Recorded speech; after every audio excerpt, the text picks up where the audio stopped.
Spring has sprung here at the world's most famous beach, so you know what that means. The Wildcats are on the hunt for their next prey. Welcome into the BCU Wildcat Insider. We're here to preview 4 spring sports. Well, I guess I shouldn't say preview. They're already underway with competition and they are having some incredible results. I'm Nolan Alexander. We're here at the City Island tennis courts where we'll start with tennis. We'll go over to LPGA, the home course for BCU golf. We'll dip over to Sunnyland Park to see the MEAC champion softball Wildcats, and then we'll end it right over here at Jackie Robinson Ballpark for the BCU Diamond Cats. So here on the tennis courts, we're having an incredible season for women's and men's tennis, and the men's tennis team is doing it shorthanded. The Cats only have 5 players, so in college tennis, that means they usually give up the doubles point every time. From there on, it's a first to 4. They're down a point. So they have to win more singles matches than any other college program, and they're getting it done. This year, the HBCU minority national champions for the first time in program history. They knocked off crosstown rival Stetson for the first time ever, and they're having one heck of a turnaround under coaches Val Vellucci and Max Collar, led by their senior class as well. Coaches, how are we doing today? We're doing great. Doing very well. I imagine you're doing well. You're out here watching senior Jose Plazas, who's one of your leaders, right? Certainly is. One of the best. Jose is one of the best. I think he's got some cool moves. Can we check it out? Yeah, please do. Jose, why don't you come on over here? Let's see what you got.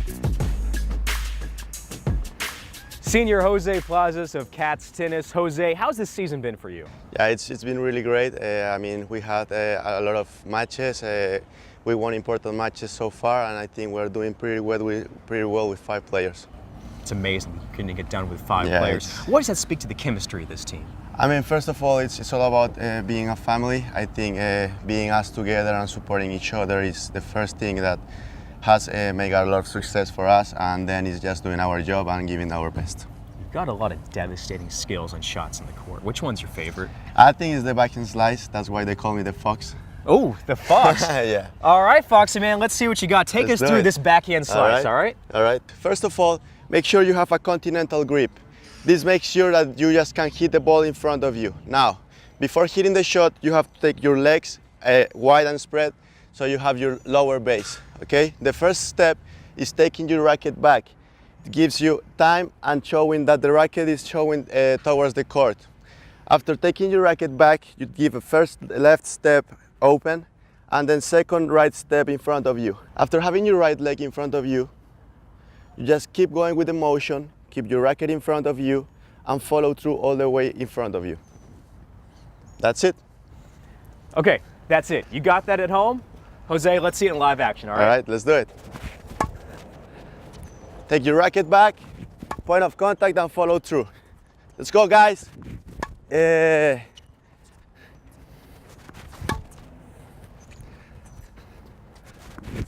All right, Jose, I think that looks simple enough. Let me take a shot at it, all right? All right, let's do it. Let's see how well I paid attention. Let's see how good I taught you. Ready.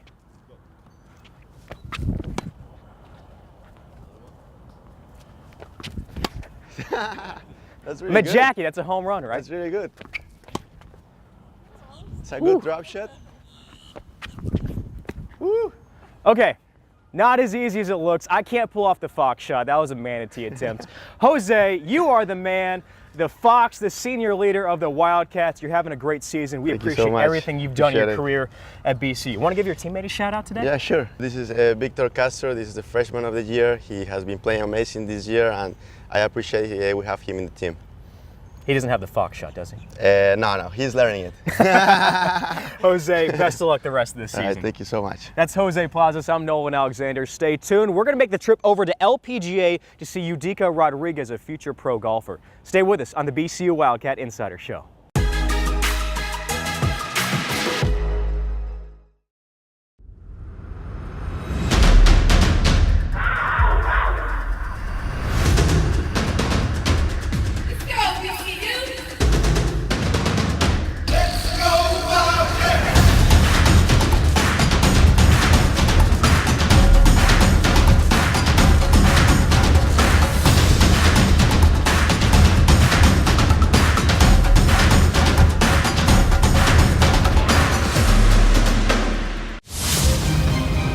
In the Mid-Eastern Athletic Conference, success for our student athletes isn't just measured by wins and losses, points on the scoreboard, or individual stats. It's also measured by their performance in the classroom, in the community, and ultimately graduation. Our student athletes aren't just playing to win a single game, they're playing to win at life. Because games end, but life keeps on going. The MEAC, educating student athletes for the game of life. Hi, my name is Karen Romero. I'm a senior here at Bethune-Cookman University and I'm part of the tennis team. I've also been part of CatEye Network for 3 years. Now, let's send it over to Judica Rodriguez at LPGA.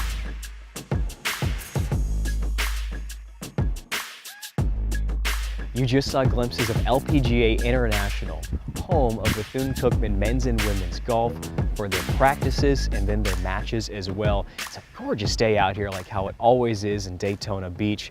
And we're joined, as you just heard, by Judica Rodriguez today. She's a senior for the golf program who's won 3 tournaments this spring, 1 more in the fall, and she's a huge reason why the women's golf program at Bethune-Cookman has been so successful.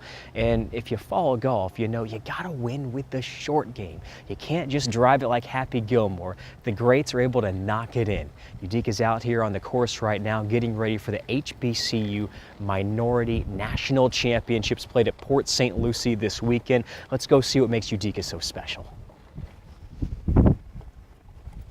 Quiet. Judica, how are you today? I'm good. How are you? We're doing great. See you out here practicing your putting. We know that's so important in the game of golf. Can we see what makes you so special? Can you walk us through your art of putting? Okay. All right, take it away. First of all, I would like to start with short putts. Short putts, like, it can be seen a little bit easy, but to be honest, it's like the hardest part of the game, because once you're like 3 feet away or 4 feet away from the hole, it gets a little intense because you gotta make it. You know, you have to make it, so it gets a little mental, I would say. And also, your putting stroke is very important because depending on how many feet away you are from the hole, you need to know the putting stroke to get to the hole. You just can't like just swing it just like that. Let's say this is about like 3 feet right here. So as I said, the putting stroke especially is very important, and your backswing, you're supposed to know what kind of backswing are you doing depending on how many feet you have from the hole. So 3 feet right here, you're supposed to like just have kind of a little backswing, not a full backswing or like way too over there, you know? So it's just like a short backswing and just the follow through. So I'll just show you. So that's an example of it. So you see how I did just the short backswing and then I just did the follow through and it just went in. So these is a kind of a long putt, I would say. Let's say like a mid putt. So right around here could be like almost 20 feet, I would say. So as I said, putting stroke is very important and the backswing also is very important. So I'll show you. So here you can see that I'm doing more than just a little backswing. It's actually more because the hole is farther.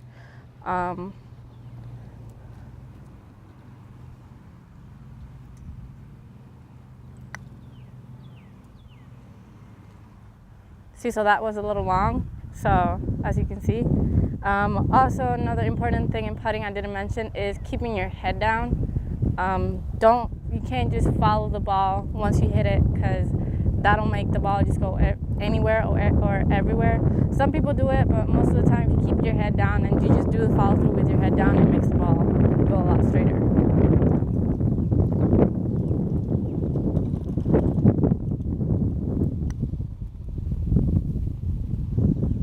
You got us pretty close to the hole. Can I finish it out? Yeah, sure. All right. Let's see how well I paid attention. Do you want me to take the flag out? Nah, you can keep it in here. Okay. Keep the head down. Yeah, keep your head down. Remember, it's a short putt, so you don't want to do a very long backswing. Okay.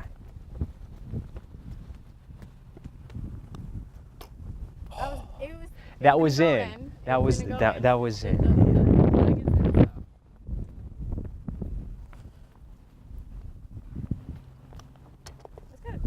Look at that. Tiger, you watching this? Udika, we appreciate it. Thank you so much for letting us come out to LPGA. You love this course, don't you? I love it, yes. What makes it so special?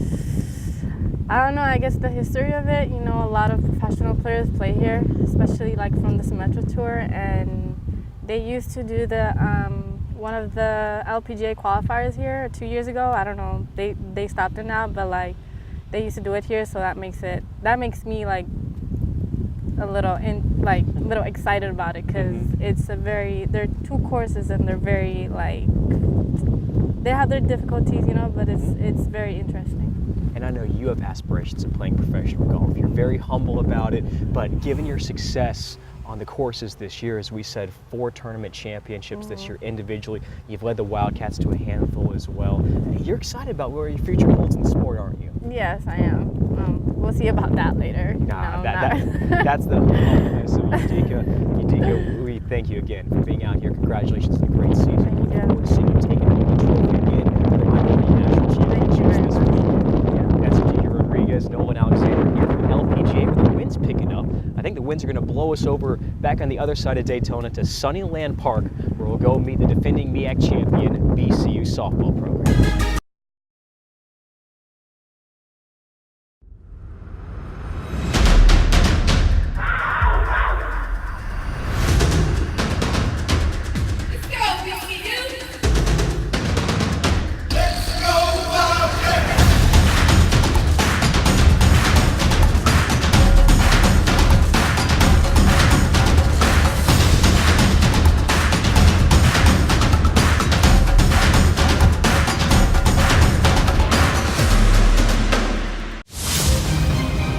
In the Mid-Eastern Athletic Conference, success for our student athletes isn't just measured by wins and losses, points on the scoreboard, or individual stats. It's also measured by their performance in the classroom, in the community, and ultimately graduation.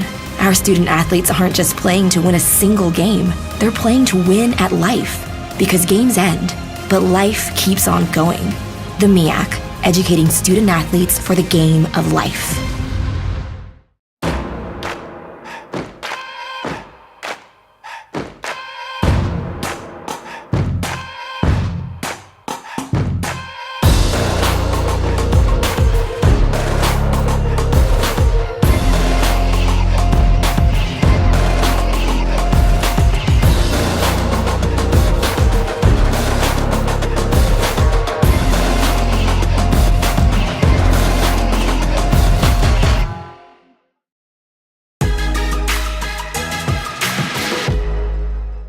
Okay, so the winds have blown us back over to Sunnyland Park, home of the defending MEAC champion BCU softball program.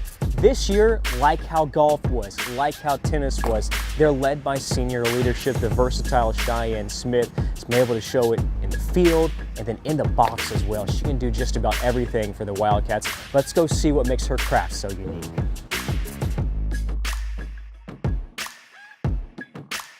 Bethune-Cookman is getting ready to host the 2019 MEAC Championship at the Ormond Beach Sports Complex.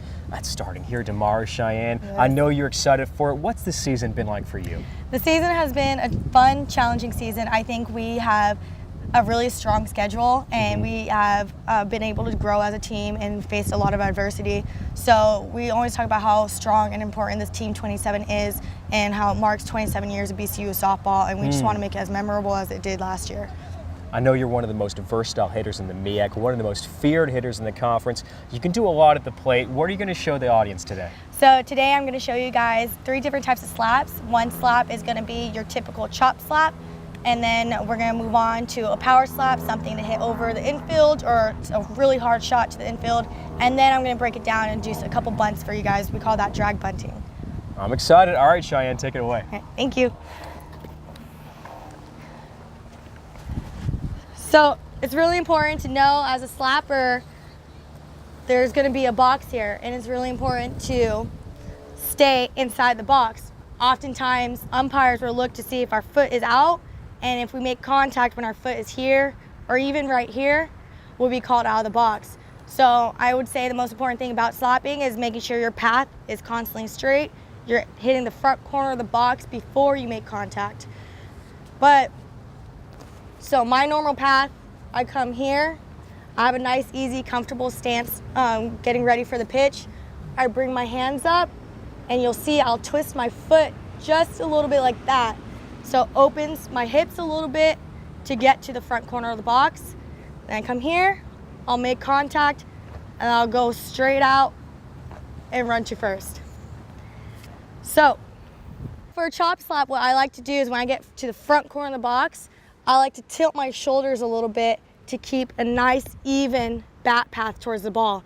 By tipping the shoulders, I could get on top of the ball and have it bounce right about in this area. If it bounces here, we're gonna get a good chop, and it's really important because now I could run to first. During the chop slap, come here, down to here, and you see how I move my shoulders? And then from there, contact, move out, go towards first.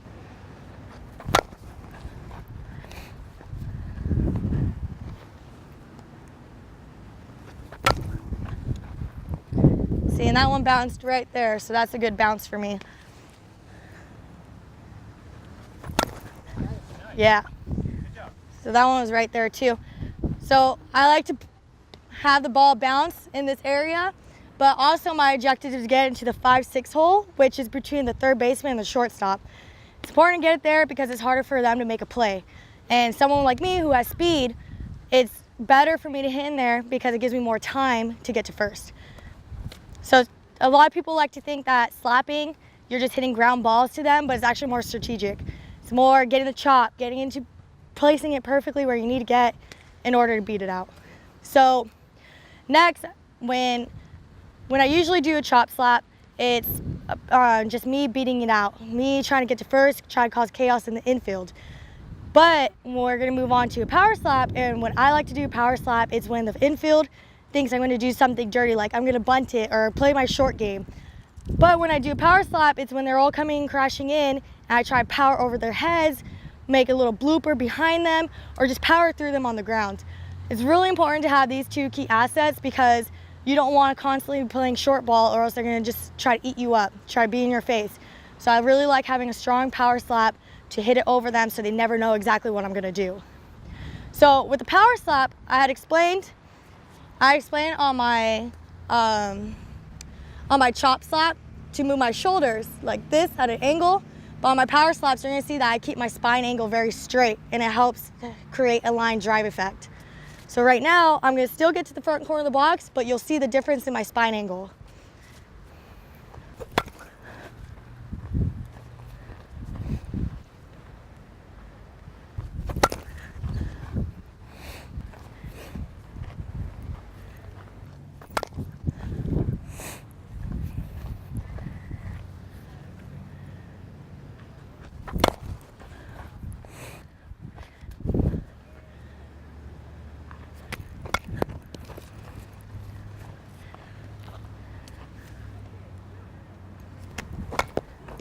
All right, as always, let's see how well I paid attention to instructions. Cheyenne, may I try? Yes, you may. Folks, don't try this at home, I'm telling you. Okay, so from the right side. Left side. I'm not a lefty though. Slappers are always on the left side. See how difficult this game is? Oh man. So you could even see how consistent I put my feet. Look at that, look at the divot. So you could copy exactly where my feet are, and then it even shows you where the front of the box is too. Wow, so I got one step, and then here. Yep. And then I'm gonna swing and miss. Okay. No, you're gonna swing and hit it, because I'm a good coach. Pressure's on. Okay. Ooh, very close. That's a good power slap. Yeah.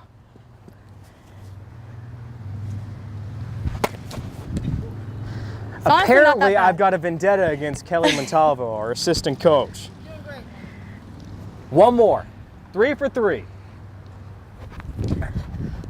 Okay, 2 for 3. That's a good day, right, That's Cheyenne? a good day. 2 for 3 is a very good day. Cheyenne, thank you so much. You were awesome out here. I hope you learned a lot from Cheyenne today. We've learned a lot from her. She's ready for another MEAC crown this weekend, aren't you? Oh, yes, I am. I'm ready. Go Cats. Go Cats. Come out to support Cheyenne and the Lady Wildcats when they take on the MEAC at the MEAC Championships at the Ormond Beach Sports Complex. One more segment to go on the BCU Insider. Let's take it to the diamond.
Welcome back to the BCU Wildcat Insider. We finished the show at Jackie Robinson Ballpark, the home for the BCU Diamond Cats. And while you may know Jackie as the home for the Wildcats, this area right here, second base, that's the home to senior shortstop Nate Starajewski, one of the most feared turners of the double play in the MEAC. And today, Nate's going to show us the art of turning two. Nate, hope you're ready for your TV debut. Absolutely. All right, Nate, take it away. Yeah, so I'll walk it through. Double play is obviously one of the most fundamental parts of the game, especially for a middle infielder. So I'm just going to walk you guys through exactly how I prepare for it, what I do to turn the double play with my teammates. So the first thing that that coaches teach is the positioning. One of the biggest things when I'm growing up is they taught me the 8-6 lead. So it's 8 steps coming across the baseline and then 6 steps back. And that's your general positioning where you'd play when you're turning a double play. Now because we're in college now, depending on the batter, depending on the runner, you're gonna move yourselves different ways depending on the pitch selection. But this area right here is generally where we'll play for a double play. It's quick to get to second base on a feed. It's quick to feed someone if it's in the hole, if it's up the middle. So this is the area that I generally play. Now walking into a double play, I will back myself up a little bit, just give myself a little bit more range, a little bit time to walk into a pitch. And you go left, right, left, and then a hop. And that will get you your feet ready, get you moving, get you ready for the double play. And then it's just something that you have to communicate with the second baseman, if you're going to be flipping a ball or if you're going to be throwing a ball. So in order to decide when you're going to flip or throw a ball, if I had a line, I'd draw a line right here. But if this is my general positioning, any ball to my left is going to be a flip to the second baseman. Any ball hit directly at me, it's going to be something I'll have to get my feet moving and a flip to the second baseman. And I'll show you guys exactly what I do to flip when we start the fungos. And then any ball to my right, whether it's a backhand, whether it's a ball that I'm going in the hole and I'm fielding in front of me, it's going to be a sidearm toss to the second baseman. And that will be the general rule of thumb on any balls hit to me. Anything at me or to my left is going to be a flip, and anything to my right is going to be something I will drop down and throw to the second baseman. It makes it quick. It makes it easy to remember. Anything right at me is going to be a flip. I'm gonna need a little bit of help showing you guys how to turn the double play. So I'm gonna bring out my head coach, Johnny Hernandez, and my hitting coach, Mitch Morales. And we'll teach Nolan how to turn some double plays. Flip. Now something I didn't do well there is you wanna walk into the pitch. So I'll show you guys a little bit better how to walk into the pitch.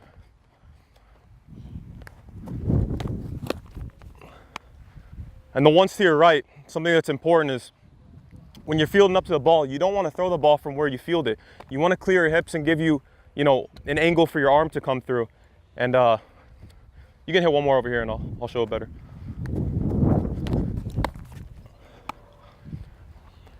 It gives you an easy, lane, an easy target for your second baseman when you clear your hips, because it's much more difficult to throw a ball from right here than when you open up your hips. And we can go a couple up the middle. Flip. And something that's important about the flip that I was going to get back to. Whenever you're flipping a ball, you do not want to stand straight up, because that will end up sailing over your second baseman. Something that they teach you in baseball is to follow your throw. And it's most important when you're flipping the ball, especially on a double play. When you're trying to get a quick guy, the feed is the most important part. You want to get the first out. So when you're flipping the ball, you want to stay low and through your target. That'll make sure that your throw is not going to sail over, or your flip's not going to sail over his head or go down low. So I'll show that one more time.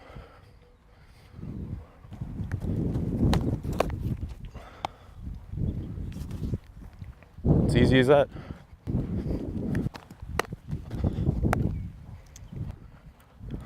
Well, you saw how the best does it. Nate Starajewski turns the double play for the Wildcats. Every 6-4-3 starts with this guy.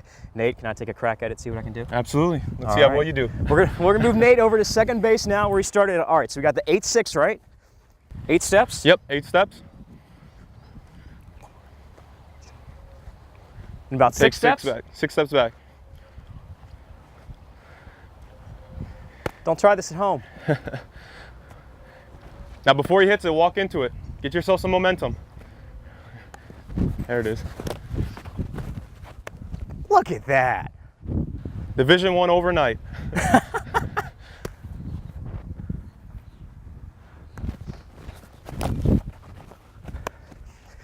I don't know if Coach Hernandez has any scholarships left, but I know a guy. All right, let's see if I get one more. Give me a hard one, Coach.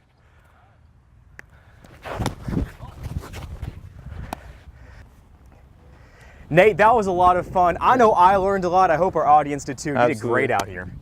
Yep. That's senior shortstop Nate Starajewski. Every 6-4-3 double play the Cats turn starts with this guy, and you can see him and Bethune-Cookman tonight. If you're in the Central Florida area, the Wildcats take on UCF at John Giuliano Ballpark. Wildcats versus Knights in a non-conference affair. Hope to see you there. Nate, good luck tonight. Absolutely. Appreciate it. Go Cats. Go Cats. We appreciate Johnny Hernandez, Coach Morales, and Nate. I'm Nolan Alexander signing out. This has been the BCU Wildcat Insider Show. We thank you again for joining us on the BCU Insider Show. We would be remiss if we didn't take a moment and recognize what King's Eye Media and the life of Chris Hogue meant to the BCU Insider Show from its inception up until now.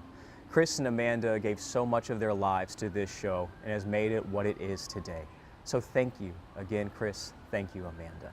We certainly hope you'll join us at the Ormond Beach Sports Complex for the 2019 MEAC Softball Tournament and right here at Jackie Robinson Ballpark for the 2019 Baseball Tournament. We'll see you then. Until then, hail Wildcats and God bless.